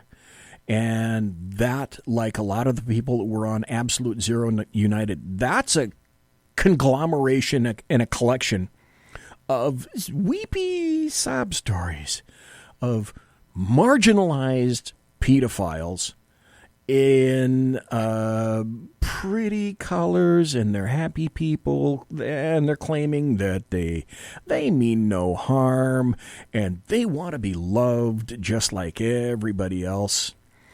And the headlines, I found a headline. There's a headline that goes like, why pedophilia and pedophiles are not a risk to children. Digest that. How do you think that affected me as a detective who worked cases against these people? Let me tell you what. Except for one case in robbery where I got 853 years. For a while, that was a record in the state of California for years that I acquired on the suspect. That was my case in robbery. And Dan Minter. I got more time for my suspects in child abuse than I ever did when I worked homicide. And I'm proud of that. I am incredibly proud of that fact. So, why pedophilia and pedophiles are not a risk to children? Do you know how my blood boils when I have to read something like that? Growing up a pedophile, it's mainstream. And how I came out as an anti-contact pedophile to the woman I love. 'Cause I'm the victim here. So, trust me when I tell you it's this. It's about rebranding. This is what MAPs want. This is now. This is here. This is in your community. This is in your neighborhood. This is in your state, your town. Don't bury your head. And I leave you with this tonight so that you're clued in to reality and listen to the conversations being held around you. Open your eyes. Don't let this happen. They're not the victims. They want to be rebranded. They want to be mainstreamed. They want to be accepted. And then, trust me, they want to get into the category of active advocacy.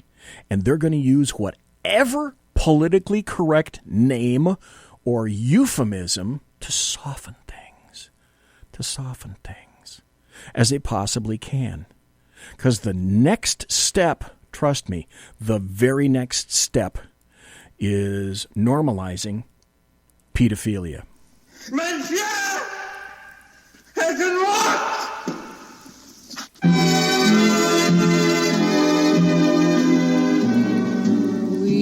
Ladies and gentlemen, boys and girls, children of all ages, thanks for listening to the Bloviating Zeppelin's Berserk Bobcat Saloon radio show, live and direct right here on the SHR Media Network.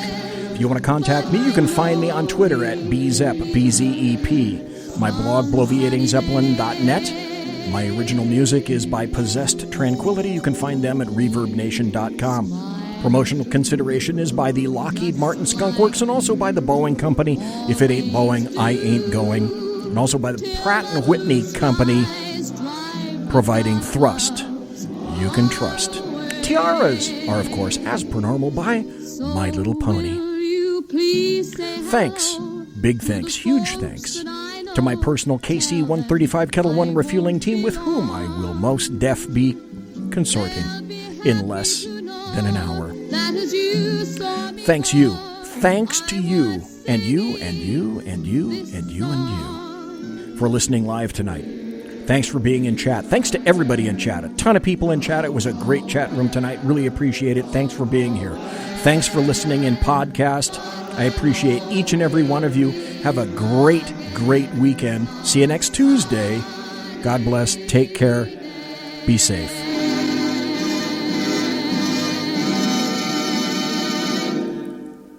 Everybody quiet down now. Get some sleep. Night, everybody. Good night, Mama. Good night, Ben. Good night, everyone. Good night, Mama. Good night, Daddy. Good night, children. Good night, Daddy. Good night, Elizabeth. Good night, John Boy. Good night, Jim Bob. Good night, Jim Bob. Good night, Jim Bob. What's going on? I was asleep. What's everybody doing? Good night. Good night, Jim Bob. Go to sleep.